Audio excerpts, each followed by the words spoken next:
Hey everybody, it's Mark Ling here, and my special guest today, his best day as an affiliate marketer, and he's only just been going with this particular system for about 4 months now, and his best day is $31,806. He's doing incredible numbers every single day though.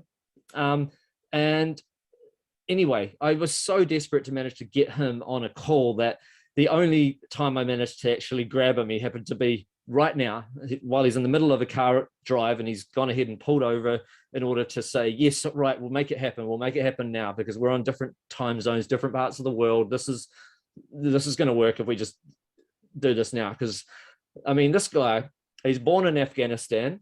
He fled to Uzbekistan as a 2-year-old, grew up in different Russian schools. He speaks 5 languages, and English was his 5th language when he when he moved to the US anyway. And he's a big video gamer and introvert. And anyway, he's gone ahead and absolutely smashed it out of the park with this system, Keegan and Chris's system, like with affiliate marketing stuff. And I just wanted to get him on board to inspire you guys, and perhaps have him talk a little bit about some of the things that he did that worked really well for him. So first of all, welcome along, Ilyo. Have I pronounced that right? Yeah, thanks, Mark, for having me. You pronounced it correctly. Okay, it's great to have you here. Now, I've been told by Keegan and Chris anyway that you are a really good gamer, and as a result you used a bit of your gaming mindset in order to succeed really well with this. How does that work? Well, yeah, I used to play a lot of video games. I still do, to pass time when campaigns are supposed to be left alone. But with games, you still have the same amount of level of goals you have to achieve. There's a dopamine hit that's much faster within video games because you get to your goals much sooner, and that's why people tend to get addicted to games, because it's so easy to feel great about it, right? But yeah. I thought of well, if I could improve my life by using the things that are done in the game, but the only difference would be is the it would be achieved in a longer span of time, not that quickly, but it would be beneficial if I could just pursue something and put my focus into different matter than just gaming. So you're essentially though saying that you're almost treating it like a game where the money is almost like your high score. And army, money is like army, or having a high score, right? Getting those dopamine hits, those prizes for sure. Yeah, and prizes. People don't realize, but if you make a lot of sales, you actually, quite often there's affiliate contests, so you don't just earn commissions, you can make prizes as well, and you get paid those out too, right? Indeed, that's right. Yeah, oh, that's fantastic. Now, so what was it about this model that made it appeal to you, that made you decide you're going to not only give it a shot, but you're going to push through if anything doesn't go right at the start or anything? Because most people that succeed, you've got to push through a couple of stubborn obstacles here and there in order to get there. You don't just make $31,000 on your first day. So what drew you to this model? Well, the way it's so simple, and the way it's done from your home or from anywhere, and it doesn't have a lot of back-end stuff you have to worry about.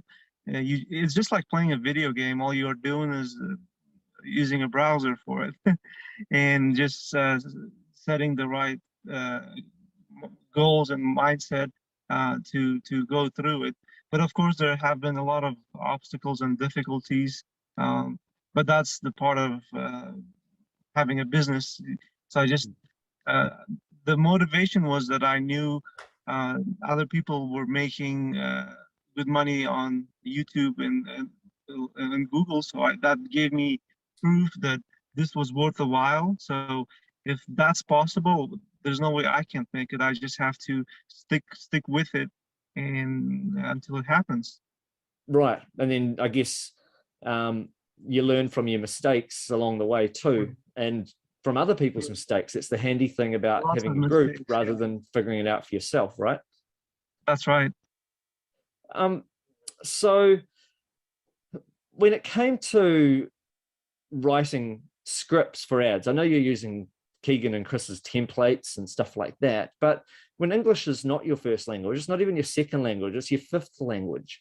How difficult was that to be able to, say, promote products? I mean, I don't know what you're promoting. It could be a hair loss supplement. It could be a dental supplement that helps refortify teeth and gums. It could be a woodworking course. I don't know.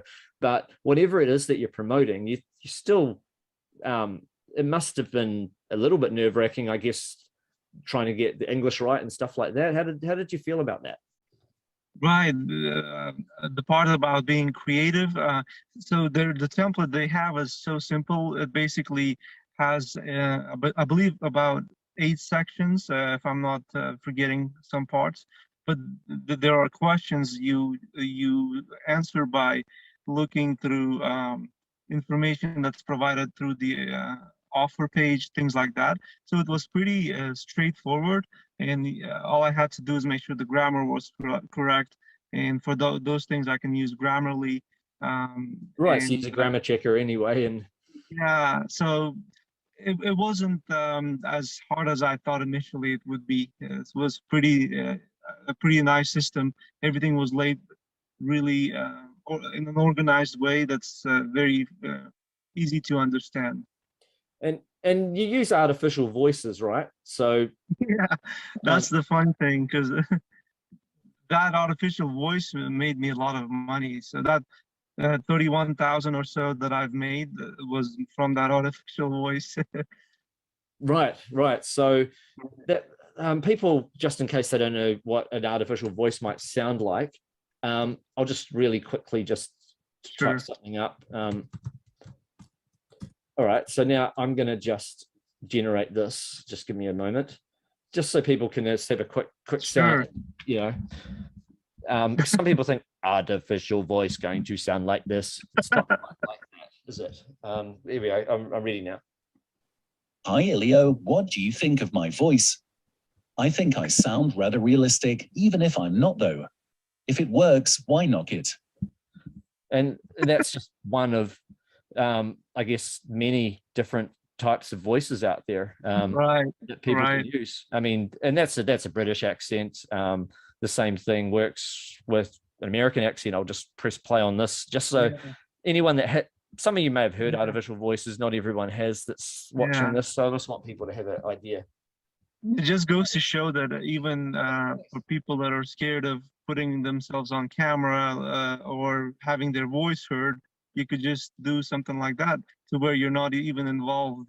You're like persona is not involved at all. I'll play one more.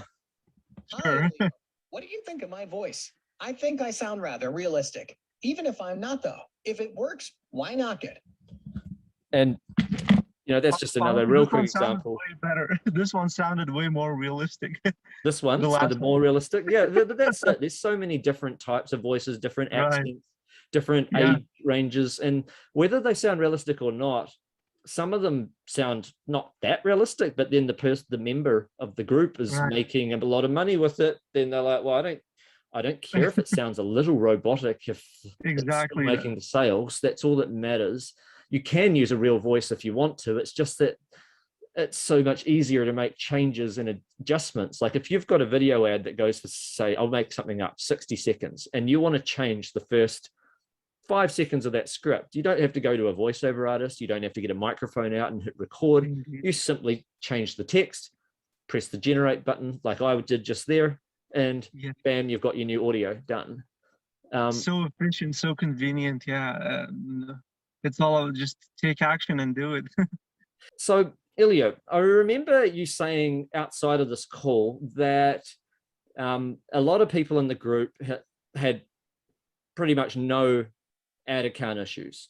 But then you're somebody who had you had a few occasions where you lost or at least had a YouTube ad account suspended.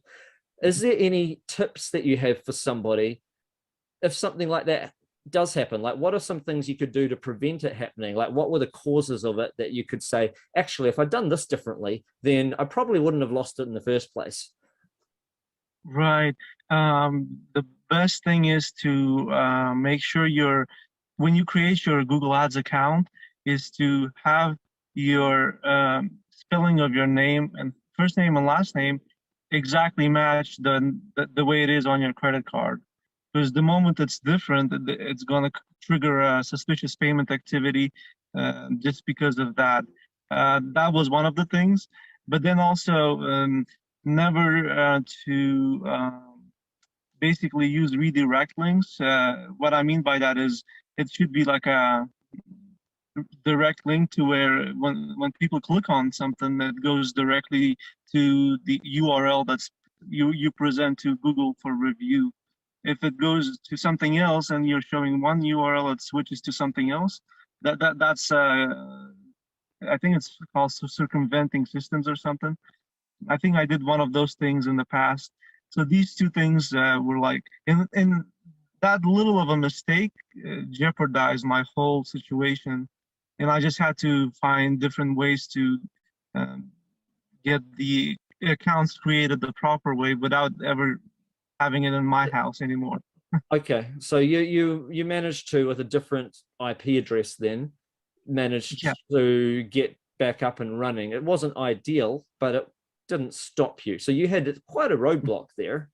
Yeah. I mean, but now you're up and running. Because most people, what we find with Google Ads, that most people don't lose ad accounts. Well, they get on the phone with Google and they can explain things if something happens. You went to the point where you set up a new IP address, you pushed through that stubborn obstacle, and you managed to just get it working anyway. Yeah. Okay, and now you're making a killing, and it's just phenomenal. So that's a good lesson for people, though. Sometimes the unexpected happens. Might not be for the same reasons you had, but at least you know now how to advise people. So you learn a lesson that might save a lot of other people a lot of heartache. Just get it right day one, and no, that's really good to know. Okay, so you've had a lot of phenomenal success with this whole system, with running YouTube ads and so forth. How has that changed your life situation right now? Well, right now I'm sitting in a new BMW that I purchased. Wow. And then, of course, I did travel this year, went to Turkey, all because I was able to afford it. And of course, future-wise, things look, so it just gave me more freedom of choice and peace of mind to where financially I don't have to worry about anything. And hopefully with smart decisions and other investments that I can maintain that financial position in the future. Have you got any tips for anybody that may be considering either joining a free workshop that explains this in more detail, like with Keegan and Chris and Rob and so forth, or who is considering joining the program when the doors are open before they close? You mean if I'm willing to participate in helping others to no, more the do you have any tips for anyone who's considering jumping on a free workshop?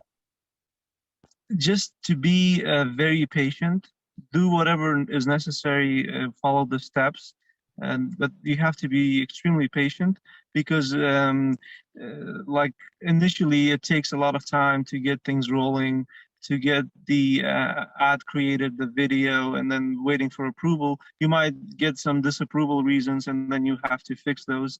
And then waiting for the algorithm to deliver some results. All of this can take some time. It might not work the first try. You have to just stick with it and be patient, do the right things, and just know it's gonna ultimately work as long as you stay with it. If you don't, then it's unfortunate. Yeah, so basically, I'm gathering from this that you're saying that it may not work for your very first ad that you put up, but you've got to keep, that's the price of learning. Then you're learning something from it.